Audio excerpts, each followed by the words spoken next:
Welcome to study फंडा। Myself साहिल। Guys, आज की वीडियो में हम लोग डिस्कस करेंगे प्रीवियस वीक के जितने भी करंट अफेयर थे जो कि आपके एग्जाम के लिए रेलेवेंट है। उन सबको हम लोग डिस्कस करने जा रहे हैं। पहला हमारा टॉपिक है ईडब्ल्यूएस से रिलेटेड। इसको करने से पहले मैं थोड़ा रिजर्वेशन के बारे में थोड़ा बैकग्राउंड बता देता हूँ। ओके। जनरली अगर मैं रिजर्वेशन को जस्टिफाई करूं तो मैं किस ग्राउंड पे करूंगा।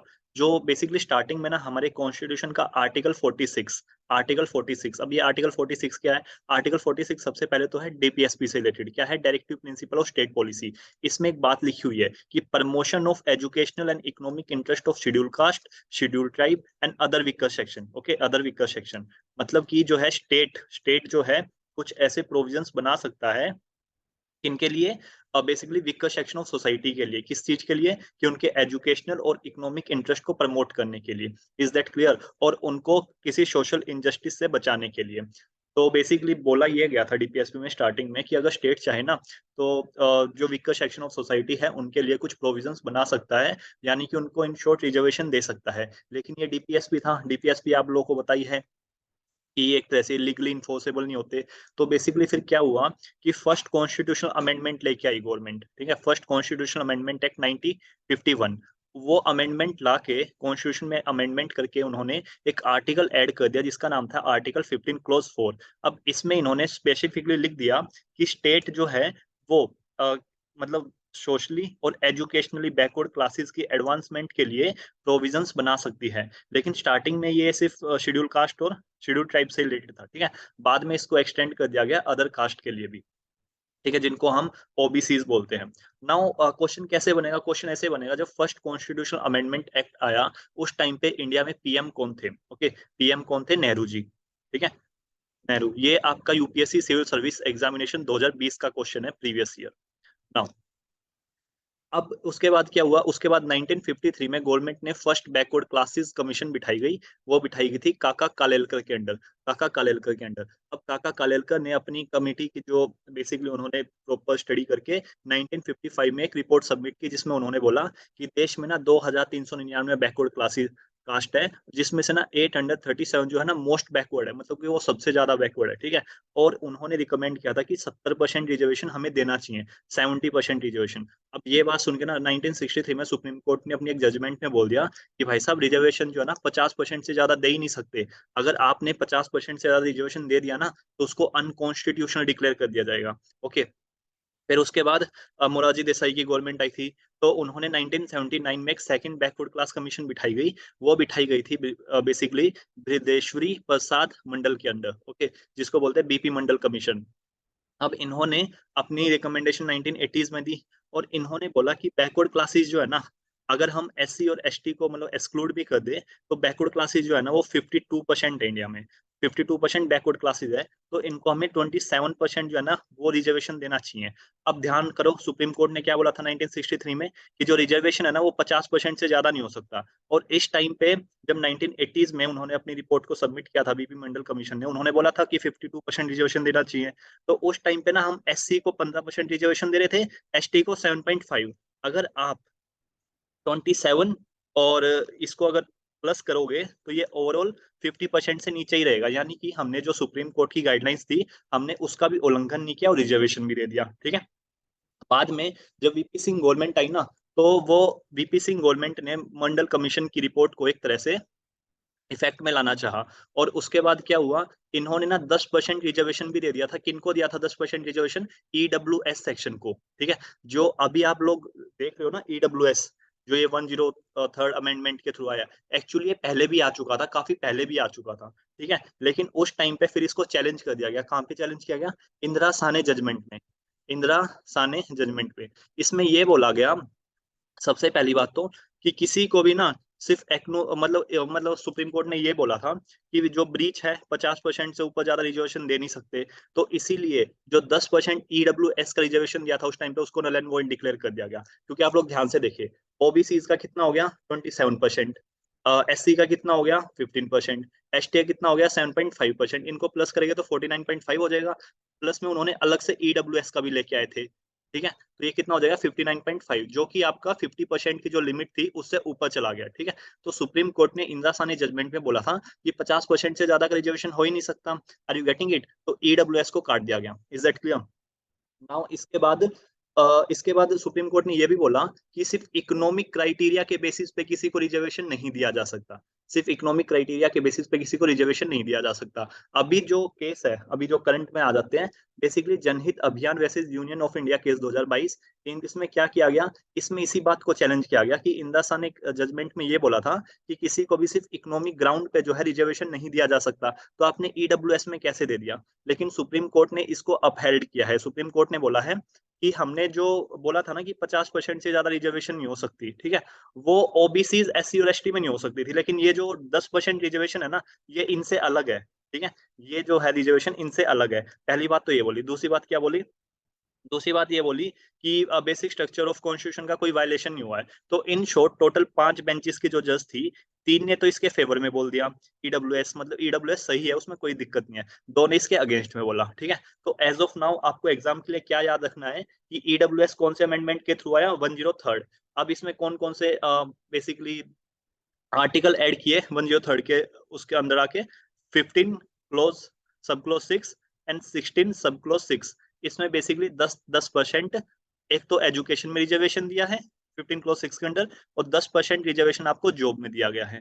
Is that clear guys? I hope guys आप लोगों को ईडब्ल्यूएस का ये जो इश्यू है ये सारा क्लियर हो गया होगा। सो हमारा नेक्स्ट टॉपिक है कि गरुड़ा एक्सरसाइज, गरुड़ा 7, ये 7th एडिशन है।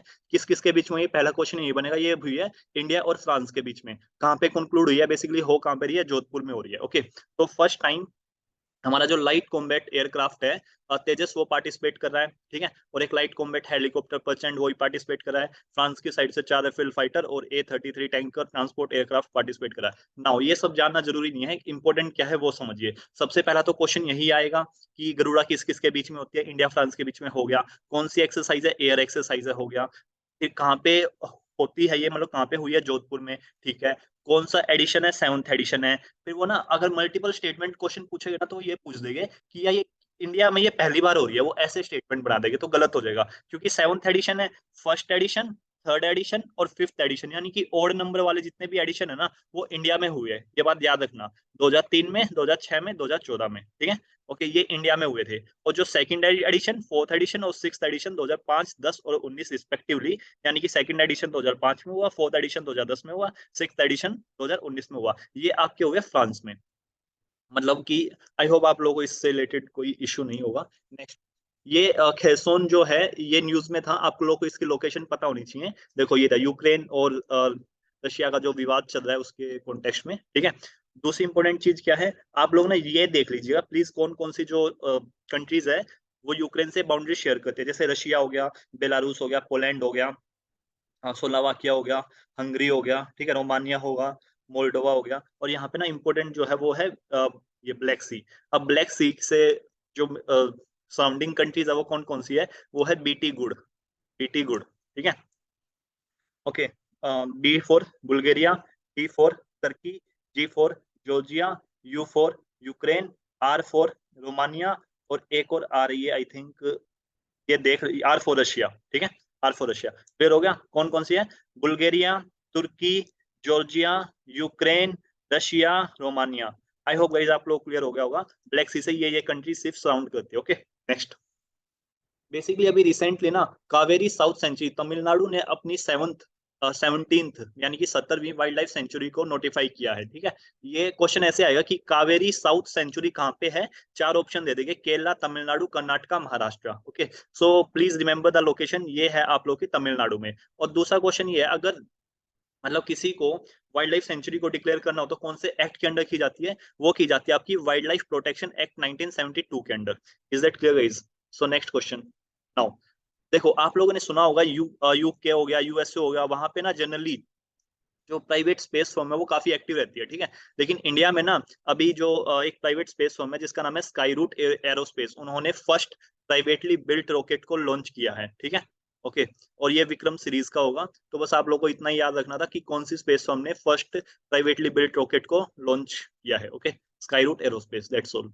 Next, next, and need to update NPR again to incorporate changes due to birth, death and migration, MHA annual report।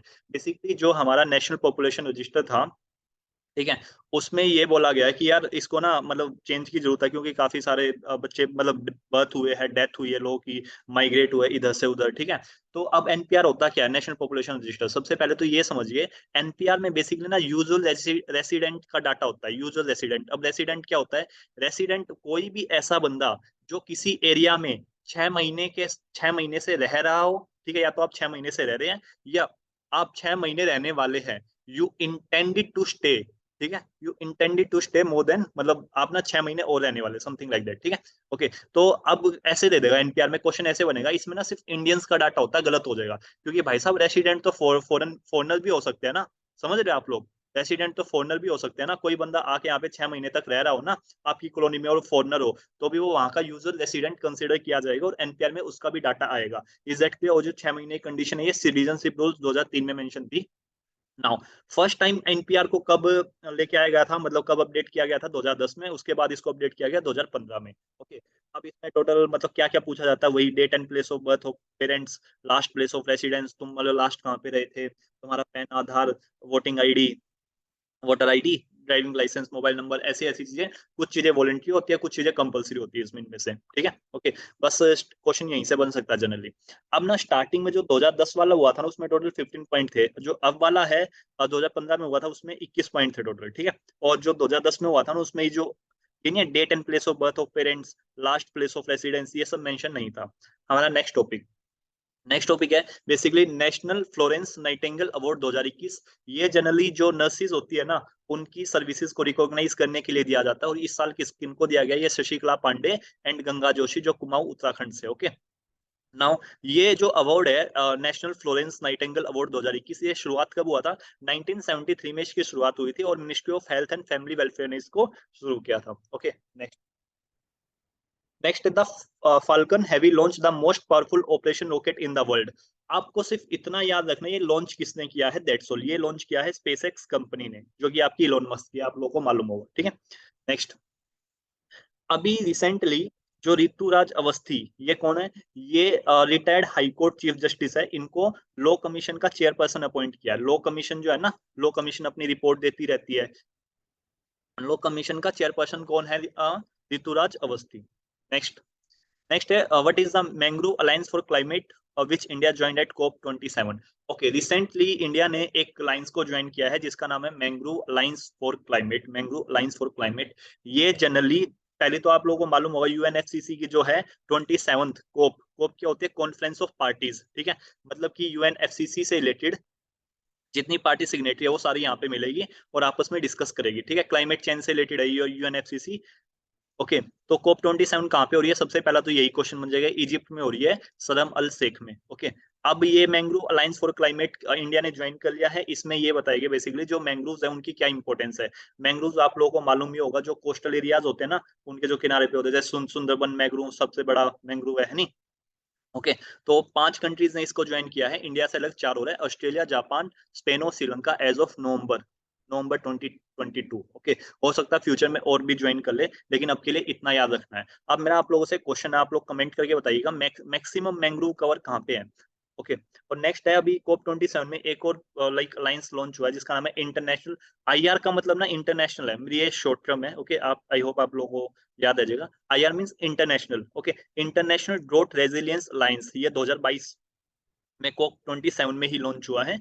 इसमें ना बेसिकली जहाँ पे सूखा पड़ जाता है ना, मतलब ड्रोट का मतलब सूखा पड़ जाता है, वहां से काफी सारे लोग अफेक्ट होते हैं, ऑल दैट, उसको रोकने के लिए ये एक अलायंस है kind of. Okay. Next, government amend Aadhaar rule, supporting document need to be updated at least once in 10 year. मतलब कि फॉर एग्जांपल आज तुम लोगों ने आधार बनवा लिया, ठीक है, 10 साल के बाद, 10 साल के बाद तुमको ना कुछ सपोर्टिंग एविडेंस देने पड़ेंगे। ठीक है, कि मतलब जो भी डिटेलिंग है वो सारी सेम है या नहीं है। तो क्वेश्चन कैसे बनेगा? क्वेश्चन ये ऐसे बनेगा कि कितने साल के अंदर इसको अपडेट कराना जरूरी है। ठीक है, कितने साल के अंदर? 10 साल के अंदर। अब नेक्स्ट है, union minister doctor Jitendra Singh ने बेसिकली इंडिया का जो first national repository for life science data, यानी कि इंडियन बायोलॉजिकल डाटा सेंटर, कहाँ पे लॉन्च किया है, मतलब कहाँ पे इसको डेडिकेट किया है? फरीदाबाद में, हरियाणा में। सिंपल सा क्वेश्चन बनेगा कि इंडियन बायोलॉजिकल डाटा सेंटर आप लोगों का कहाँ पे है? फरीदाबाद, हरियाणा में। नेक्स्ट, ये इंपॉर्टेंट है, स्वामिता स्कीम। अभी ये रिसेंटली लॉन्च न्यूज में थी, रिसेंटली ये न्यूज में थी, तो इसीलिए इंपॉर्टेंट हो जाती है। और लाइक डिफेंस के एग्जाम में, सीएपीएफ में इस साल भी काफी स्कीम्स पूछी गई थी। ओके, तो be prepared for that. Now Swamitva scheme, पहले इसकी फुल फॉर्म देख लेते हैं, आप लोगों को समझ में आ जाएगा ये है क्या exactly. Survey of village and mapping with improvised technology in village areas, इसकी ये फुल फॉर्म है। आई होप आप लोगों को थोड़ा बहुत आइडिया लग गया होगा ये किससे रिलेटेड है। ये स्वामित्व स्कीम कब लॉन्च हुई थी? सबसे पहले आप लोगों को लॉन्चिंग डेट याद होनी चाहिए, 2020 में हुई थी। मिनिस्ट्री पंचायती राज डे, जब पंचायती राज डे वाले दिन, ठीक है, 2020 में। ओके, नाउ ये कौन से मिनिस्ट्री के अंडर है? मिनिस्ट्री ऑफ पंचायती राज। अब दूसरी बात क्या है, ये कौन सी स्कीम है? Central centre, central sector. देखो दो तरह की स्कीम होती है, एक तो होती है सेंट्रल स्पॉन्सर्ड, जहाँ पे स्पॉन्सर्ड होती है ना, फॉर एग्जांपल किसी स्कीम को लॉन्च करने में 100 करोड़ रुपया लगेगा, तो सेंट्रल स्पॉन्सर्ड में ना बेसिकली स्टेट को भी पैसा देना पड़ता है और सेंटर भी देती है आधा मतलब कुछ पार्ट सेंटर देती है, कुछ पार्ट स्टेट देती है। अब वो डिपेंड करता है कि वो किस तरह का स्टेट है। हमारे यहाँ पे कुछ स्टेट ऐसे है जो कि स्पेशल कैटेगरी स्टेटस स्टेट है। अगर स्पेशल कैटेगरी में आता है आपका स्टेट, मतलब स्पेशल कैटेगरी में जनरली वो वाले स्टेट है जो हिली एरियाज में है, या जो काफी गरीब स्टेट है, समथिंग लाइक दैट। ओके, तो ऐसा होता है, फॉर एग्जांपल 100 करोड़ की स्कीम है, ठीक है, 100 करोड़ की है, तो 90 करोड़ तो जनरली गवर्नमेंट देती है, सेंट्रल गवर्नमेंट, और 10 करोड़ देने पड़ते हैं स्टेट गवर्नमेंट को। अगर नॉर्मल स्टेट है ना, तो ये डिस्ट्रीब्यूशन ऐसे रहता है, 50 करोड़ तो देती है गवर्नमेंट, ठीक है, और 50 करोड़ जो देती है वो देती है स्टेट, 50 करोड़ सेंटर। तो इसीलिए ना काफी सारे स्टेट जो है ना, खुद को स्पेशल कैटेगरी का स्टेटस लेने के लिए डिमांड करते रहते हैं। ओके, और इसका जो बजट था 566 करोड़। अब इसका काम क्या है? इसका काम है जो basically record of rights. Generally जो गांव में लोग वगैरह रहते हैं ना, उनके पास एटलीस्ट जिस प्रॉपर्टी पर वो रह रहे हैं, उनके पास कुछ प्रूफ होना चाहिए, kind of a property card होने चाहिए, ठीक है। अब ये प्रॉपर्टी कार्ड होने से क्या होगा? एक तो भाई साहब गांव में डिस्प्यूट कम हो गए, ठीक है, अगर तुम्हारे पास प्रूफ है कि ये तुम्हारी जमीन है तो ऑब्वियस ही बात है डिस्प्यूट कम हो गए। दूसरा क्या होगा? दूसरा ये है, अगर तुम्हें लेट से तुम्हें कोई बिजनेस एस्टेब्लिश करना, तुम वहां पे जाते हो, बैंक में जाते हो, बैंक में जनरली तुमको कोलेटरल रखना पड़ता है, जिसको मॉर्गेज बोलते हैं, ठीक है। अगर तुम्हारे पास ये प्रॉपर्टी कार्ड है तो तुमको लोन आसानी से मिल जाएगा। Is that clear? क्योंकि तुम अपने प्रॉपर्टी कार्ड को ऐसे गिरवी रख सकते हो कि मतलब तुम्हारे पास प्रूफ है कि ये मेरी जमीन है। Is that clear? I hope guys आप लोगों को स्वामित्व स्कीम समझ में आ गई होगी। नेक्स्ट थोड़ी बहुत फैक्चुअल इन्फॉर्मेशन। थीम ऑफ, अभी world science day for piece and development 2022 की थीम क्या है? ये बेसिकली 10 नवंबर को बनाया जाता है, जहाँ पे ना हम साइंस से रिलेटेड जो चीजें होती है वो बताते हैं कि साइंस का कैसे अच्छे तरीके से यूज किया जा सकता है, साइंस को प्रमोट करते हैं, ठीक है। इसकी थीम थी basic science for sustainable science. Okay, ये इसकी थीम थी इस साल की। नाउ नेक्स्ट, खेलो इंडिया नेशनल, खेलो इंडिया नेशनल यूनिवर्सिटी जो गेम है वो कहाँ पे होस्ट किए जा रहे हैं? वो जनरली यूपी में किए जा रहे हैं, यानी कि यूपी इनको होस्ट कर रहा है 2023-24 के लिए। अब ये हो गए कहाँ कहाँ पे? ये लखनऊ में, गोरखपुर में, वाराणसी में और नोएडा में हो गए। और जो 26 साल से नीचे वाले मतलब प्लेयर्स है वो पार्टिसिपेट कर सकते हैं। नेक्स्ट है कि second BIMSTEC agri minister minister meeting कहाँ पे हुई है? ये हुई है इंडिया में, न्यू दिल्ली में। ओके, अब थोड़ा सा मतलब कि बिम्स्टेक से रिलेटेड थोड़ी सी इन्फॉर्मेशन। बिम्स्टेक 1997 में आया था, बैंकॉक डिक्लेरेशन के थ्रू आया था। इसका हेडक्वार्टर है ढाका में, जो कि आपका बांग्लादेश में, ठीक है। ओके, अब इसकी जो मेंबर कंट्रीज, आई होप आप लोगों को मालूम हो गए, ठीक है। मेंबर कंट्रीज को याद करने के लिए ट्रिक्स है, एमबीबीएस इन थाईलैंड। वैसे मैं ट्रिक्स पे ज्यादा लाइक रिलाई नहीं करता, मेरा मानना ये है आप लोग अगर मैप के थ्रू चीजों को याद करेंगे ना, तो ज्यादा टाइम तक आप लोग को याद रहेगी। एम फॉर आप लोग, एम फॉर बताएगा कोई? ठीक है, बी बांग्लादेश, भूटान, श्रीलंका, इंडिया, नेपाल और थाईलैंड। एम से देख लेना, ठीक है। एम से क्या है? म्यांमार। क्लियर है? Next, union ministry for environment forest and climate change Shri Bhupender Yadav speak at Middle East green initiative summit 2022 at COP 27। अब ना इसमें इंपॉर्टेंट क्या है? इंपॉर्टेंट ये है जो middle East green initiative summit है, ये कहाँ पे लॉन्च किया गया? तो कोप 27 इजिप्ट में, ठीक है। पहला क्वेश्चन ये बनेगा। दूसरा क्वेश्चन क्या बनेगा? दूसरा क्वेश्चन ये बनेगा, ये कौन सी कंट्री ने लॉन्च किया है? ये लॉन्च किया भाई साहब सऊदी अरेबिया ने। सऊदी अरेबिया ने। ये किस चीज के लिए है? ये है भाई साहब उस चीज के लिए जो आपका कार्बन एमिशन होता है ना, कार्बन एमिशन को कम करने से रिलेटेड है ये, ठीक है। बस आप इतना ही ध्यान रखिए, आप लोगों का क्वेश्चन सोल्व हो जाएगा, गलत नहीं होगा। नेक्स्ट, पुनीत सागर अभियान, ये नेशनल क्रेडिट कोर्प्स, कितना ग्रीन वॉशिंग, ये इंपॉर्टेंट है। ग्रीन वॉशिंग ये एक्चुअली 2022 में यूपीएससी में ऑलरेडी पूछा जा चुका है सिविल सर्विस के एग्जाम में, ठीक है, लेकिन ये कीवर्ड इंपॉर्टेंट है। ग्रीन वॉशिंग का मतलब क्या होता है? फॉर एग्जांपल तुम्हारी एक फैक्ट्री है, तुम्हारी एक कंपनी है, ठीक है, तुम कोई प्रोडक्ट बनाते हो और तुम अपने अपने प्रोडक्ट पे ये क्लेम करते हो कि जो हमारा प्रोडक्ट है ना वो काफी एनवायरमेंट फ्रेंडली है, लेकिन रियलिटी ये है वो आपका जो प्रोडक्ट है वो एनवायरमेंट फ्रेंडली नहीं है। बेसिकली आप लोग क्या कर रहे हो, आप लोग जनता को मिसलीड कर रहे हो ये बोल के कि हमारा प्रोडक्ट जो है ना काफी एनवायरमेंट फ्रेंडली है, ठीक है। तो वही है कि फॉल्स इन्फॉर्मेशन देना और मिसलीडिंग इन्फॉर्मेशन देना अबाउट मतलब अबाउट ए कंपनीज प्रोडक्ट, मतलब कि हमारा जो प्रोडक्ट है ना वो एनवायरमेंटली फ्रेंडली है लेकिन वो एक्चुअल में है नहीं। Okay, next. अब ना यहाँ पे वन लाइनर है, ये इंपॉर्टेंट है, ये कुछ 20 के अराउंड वन लाइनर्स है जो कि काफी इंपॉर्टेंट है आप लोगों के लिए, यहाँ से क्वेश्चन बन सकते हैं। नाउ एक बिहारी पुरस्कार है जो कि हर साल दिया जाता है, ठीक है। इस साल किनको दिया जा रहा है? मधु कनकरिया और डॉक्टर माधव हाडा, ठीक है। ये 31st और 32nd। अब जो ये बिहारी पुरस्कार ये मतलब किसके मतलब किसने इनिशिएट किया था? ये एक्चुअली के बिरला फाउंडेशन ने 1991 में इनिशिएट किया था, जो कि एक फेमस पोइट बिहारी के नाम पे है। Next, public service broadcasting day किसके, पहला क्वेश्चन यही बनेगा कि पब्लिक सर्विस ब्रॉडकास्टिंग डे कौन से नेशनल लीडर के नाम पे मनाया जाता है? तो ये मनाया जाता है महात्मा गांधी जी के नाम पे, तो इसलिए इंपॉर्टेंट हो जाता है। और कब मनाया जाता है? हर साल मनाया जाता है 12 नवंबर को। अब इसमें हुआ क्या था? बेसिकली इस दिन ना महात्मा गांधी जो है ऑल इंडिया रेडियो जो कि दिल्ली में है, वहां पे उन्होंने विजिट किया था 1947 में, जब भारत आजाद आजाद हुआ था, ठीक है। ओके। और क्योंकि भारत कब आजाद हुआ था? 15 अगस्त 1947 को। तो ये कैसा टाइम होगा? उस टाइम पे काफी सारे लोग मिसप्लेस्ड हो, मतलब ऐसे नहीं होता डिस्प्लेस्ड कि लोगों के घर नहीं है, वो सब नहीं है, काफी ज्यादा दंगे टाइप सा माहौल था, ठीक है। तो गांधी जी ने यहाँ पे ना एड्रेस किया था लोगों को, वहां पे ना एक कैंप सा लगा हुआ था। कहाँ पे लगा हुआ था कैंप? कुरुक्षेत्र में, हरियाणा में, ठीक है। पार्टीशन के बाद लोग इधर उधर जा रहे थे, जैसे समझ रहे हो, ठीक है। तो जो डिस्प्लेस्ड लोग हैं ना, उनका एक जो कैंप लगा हुआ था, उनको एड्रेस किया था महात्मा गांधी ने ऑल इंडिया रेडियो से। तो उसके ही उस कॉन्टेक्स्ट में पब्लिक सर्विस ब्रॉडकास्टिंग डे मनाया जाता है। नाउ उड़ीसा गवर्नमेंट ने 10 नवंबर को मिलेट डे मतलब ऑब्जर्व किया है। Next, union housing and urban affair यानी कि महुआ ने, basically union housing and urban affair minister Hardeep Singh Puri ने वर्चुअली लॉन्च किया है transport for all challenge stage 2 and citizenship perception survey 2022। तो सिंपल सा ही क्वेश्चन बन सकता है कि जो सिटीजनशिप परसेप्शन सर्वे 2022 है वो कौन से मिनिस्ट्री के द्वारा लॉन्च किया गया है? Okay. Next, coalition for disaster resilient infrastructure CDRI ने भी लॉन्च किया है क्या? Infrastructure resilience accelerator fund. ये क्या है? फॉर एग्जांपल जब भी कोई डिजास्टर आता है ना, जो आपका इंफ्रास्ट्रक्चर उसको काफी नुकसान पहुंचता है, ठीक है। तो ये इंफ्रास्ट्रक्चर रेजिलियंस एक्सेलरेटर फंड है, जिससे कि आपका इंफ्रास्ट्रक्चर काफी स्ट्रॉन्ग बन सके, ठीक है। ये कहाँ पे लॉन्च किया गया है? ये लॉन्च किया गया है COP27 शर्म एल शेख इजिप्ट में। ओके, यहाँ पे 50 मिलियन का जो फाइनेंशियल कमिटमेंट दी गई है इनको पहले 5 साल के लिए। नाउ इंडिया जो है लीडिंग प्रोड्यूसर है मिलेट्स में वर्ल्ड में 51% के साथ।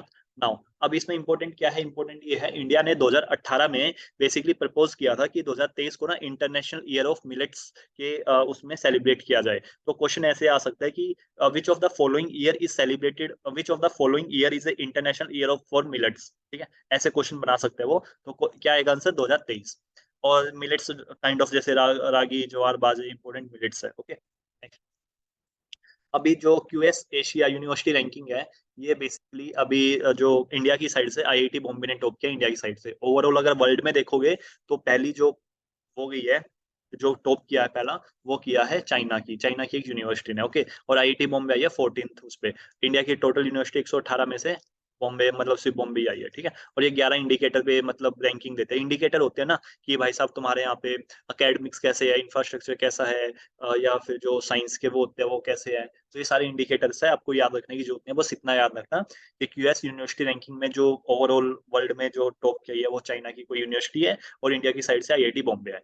Now India has been named as the host country for 2023 international boxing association women's world boxing championship. Okay, तो इंडिया को अभी होस्ट कंट्री बनाया गया है वर्ल्ड बॉक्सिंग चैंपियनशिप के लिए 2023 के लिए। ओके, तो क्वेश्चन ऐसे आ जाएगा, ये इंडिया फर्स्ट टाइम बनाया गया इंडिया को होस्ट कंट्री, गलत हो जाएगा, थर्ड टाइम बनाया जा रही है, ठीक है। इससे पहले भी 2 बार इंडिया को बनाया जा चुका है। Next, world tsunami awareness day कब मनाया जाता है? नवंबर 5 को, ठीक है। क्वेश्चन ऐसे आएगा कि या तो वो डायरेक्ट डेट पूछ लेगा कि किस दिन बनाया जाता है, या वो ऐसे पूछ लेगा इसको फर्स्ट टाइम सजेस्ट किसने किया था।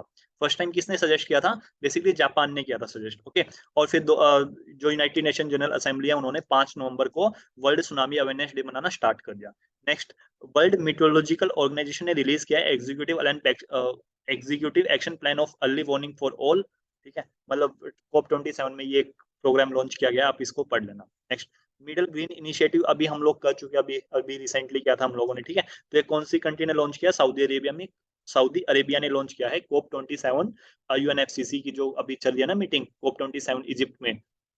ओके अब इसका मतलब वो क्या है, इसमें है कि रिड्यूस कार्बन एमिशन, ठीक है, कितना रिड्यूस करना है, बाय मोर देन 60%। 60% से जो मतलब वो है कार्बन एमिशन को रिड्यूस करना है। जनरली जब हाइड्रोकार्बन प्रोडक्शन होती है तो उसमें कुछ कार्बन एमिशन हो जाता है, यानी कि कार्बन जो रिलीज हो जाती है उसकी वजह से। अब आई होप आप लोगों को ग्रीन हाउस का कंसेप्ट तो मालूम ही होगा, वो मैं नहीं समझा रहा यहाँ पे, काफी इजी सा कंसेप्ट है।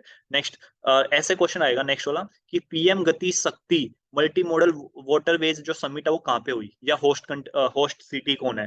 पीएम गति शक्ति मल्टी मॉडल वाटरवेज की जो होस्ट सिटी है वो कौन है, वो है वाराणसी। ओके नेक्स्ट है मिनिस्ट्री ऑफ होम अफेयर ने जनरली एक वो लॉन्च किया है, mother tongue survey of India. सिर्फ इतना याद रख लेना कौन सी मिनिस्ट्री ने लॉन्च किया, मिनिस्ट्री ऑफ होम अफेयर। वहां पे 3-4 ऑप्शन हो गए, मिनिस्ट्री ऑफ कल्चर भी होगा तो आप लोग कंफ्यूज हो जाओगे, या मिनिस्ट्री ऑफ कल्चर होना चाहिए, मिनिस्ट्री ऑफ होम अफेयर होना चाहिए। नाउ G20 की जो थीम है वो क्या है, वो है वसुधैव कुटुंबकम, यानी कि वन अर्थ, वसुधैव कुटुंबकम, और one earth one family one future, ठीक है। और ये हमने कहाँ से डिराइव किया हुआ है, ये one earth one family one future महा उपनिषद से, संस्कृत टेक्स्ट है हमारा। Next national Florence Nightingale award 1973 में इंस्टीट्यूट किया गया था, ये हम लोगों ने पढ़ लिया अभी अभी रिसेंटली, किन किन को मिला है हम लोगों ने वो भी देख लिया। नेक्स्ट है ministry of new and renewable energy, basically government ने नोटिफाई किया नेशनल बायो एनर्जी प्रोग्राम को।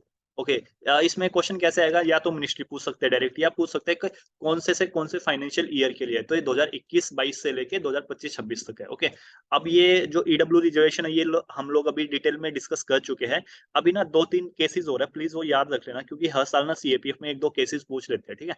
अब बस इतना याद रखो थीम क्या है उनकी, ठीक है। ऐसे याद रख लो, जर्नैल सिंह केस हो गया, नागराज केस हो गया, ठीक है। ऐसे याद रखना, जनरली रिजर्वेशन इन प्रमोशन से रिलेटेड है, थोड़ा याद रखना।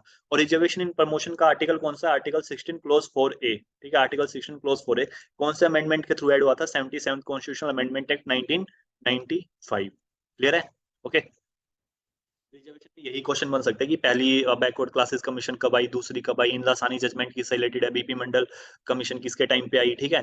और ईडब्ल्यूएस को क्या पहली बार लाया गया, नहीं, इससे पहले जो है नरसिम्हा राव की गवर्नमेंट भी लेके आई थी, लेकिन वो फेल्ड हो चुकी थी, ठीक है। नरसिम्हा राव की गवर्नमेंट लेके आई थी लेकिन वो फेल्ड हो गया था, उस टाइम पे मिला नहीं था। Is that clear. Okay next जो कोप है 27, ये कहाँ पे हेड की जा रही है, मतलब काफी बार डिस्कस हो चुका है। 2021 में यूनियन गवर्नमेंट ने डिक्लेयर किया 15 नवंबर को जनजातीय गौरव दिवस। अब मेरा क्वेश्चन आप लोग इसको ना कमेंट सेक्शन करके बताइए, ये किस ट्राइबल फ्रीडम फाइटर के लिए मनाया जा रहा है, मतलब किसकी याद में मनाया जाता है जनजातीय गौरव दिवस, ठीक है। काफी पॉपुलर नाम है इनका, और काफी बार क्वेश्चन भी पूछा जा चुका है, ठीक है। Next united nation environment programme ने लॉन्च किया है एडेप्टेशन गैप रिपोर्ट 2022। इसकी थीम, इसका बेसिकली वो क्या है, थीम क्या है, too little too slow climate adaptation failure put world at risk, ठीक है। तो ये इसकी थीम है, please remember that. Now next है इंडिया की जो union ministry of tourism set to participate in world travel market 2022 to be held in London.